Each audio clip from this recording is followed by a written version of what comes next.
Icon star Allu Arjun కి అయితే ఒక బిగ్ రిలీఫ్ అయితే దక్కింది. తాజాగా హైకోర్టు అల్లు అర్జున్ కు బెయిల్ మంజూరు చేస్తూ మధ్యంతర ఉత్తర్వులు అయితే ఇచ్చింది.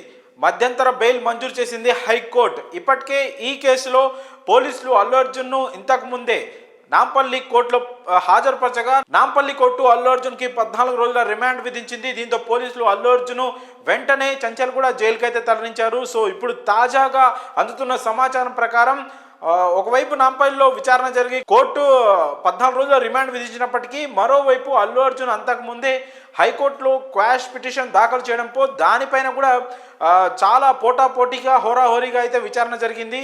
ఇరుపక్షాల లాయర్లు, అటు అల్లు అర్జున్ లాయర్స్ కావచ్చు, అటు పోలీసు తరపున లాయర్లు కావచ్చు, వారి వాదన హైకోర్టుకు అయితే నివేదించారు. సో మొత్తంగా హైకోర్టు అయితే మధ్యంతర బెయిల్ అయితే మంజూరు చేసింది అల్లు అర్జున్కి. దీంతో అల్లు అర్జున్ చంచల్గూడ జైలు నుంచి అయితే బయటికి రానున్నారు.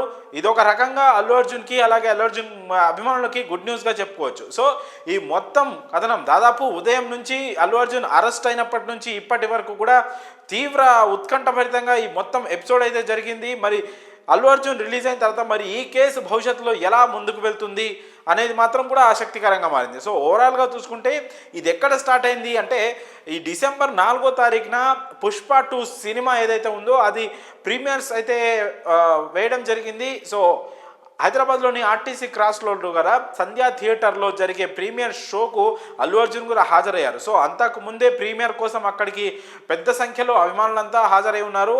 అలాగే అల్లు అర్జున్ అక్కడికి రావడంతో ఒక్కసారిగా అభిమానులు ఎగబడ్డారు అతన్ని చూసేందుకు. సో ఆ క్రమంలో తొక్కిసలాట జరిగింది. ఆ తొక్కిసలాట్లో రేవతి అనే మహిళ మృతి చెందింది. అలాగే ఆ మహిళ కుమారుడు శ్రీతేజ్ కూడా ఆ తొక్కిసలాట్లో తీవ్రంగా గాయపడి ప్రస్తుతం ఇప్పటికి కూడా తను ఆసుపత్రిలో చికిత్స పొందుతూ ఉన్నాడు. సో మహిళ మృతి చెందడం తొక్కిసలాటలో దానిపైన కేసు నమోదైంది. ఆ కేసులో భాగంగా థియేటర్ యాజమాన్యంతో పాటు పలువురిని పోలీసులు అరెస్ట్ చేశారు. సో అల్లు అర్జున్ కూడా ఆ మహిళ చనిపోవడానికి కారణం అంటూ పోలీసులు ఈరోజు శుక్రవారం ఉదయం అల్లు అర్జున్ అయితే అరెస్ట్ చేశారు. ఆ తర్వాత వైద్య పరీక్షల కోసం గాంధీ ఆసుపత్రికి తరలించారు. ఆ తర్వాత అక్కడి నుంచి మళ్ళీ నాంపల్లి కోర్టుకు తీసుకెళ్లారు. కోర్టులో హాజరుపరిచారు. కోర్టులో విచారణ తర్వాత 14 రోజుల రిమాండ్ విధించింది. సో ఇలా మొత్తం ఇన్సిడెంట్ జరిగింది. సో అల్లు అర్జున్ ఆ మహిళ మృతికి బాధ్యుడే అని పోలీసులు పేర్కొనడం లేదు. ఈ కేసుతో సంబంధం అల్లు అర్జున్కి లేదు. గతంలో 2017లో షారుఖ్ ఖాన్ గుజరాత్లో పర్యటించినప్పుడు కూడా ఇలాగే తొక్కిసలాట జరిగింది. అప్పుడు కూడా ఒక అభిమాని మృతి చెందారు. సో ఆ కేసులో షారుఖ్ ఖాన్కు క్లీన్ చీట్ వచ్చింది. సో ఇక్కడ కూడా సేమ్ అలాంటి పరిస్థితే ఉంది. ముందుగానే థియేటర్ యాజమాన్యం పోలీసులను అయితే అనుమతి కోరింది, ఒక లెటర్ అయితే ఇచ్చింది.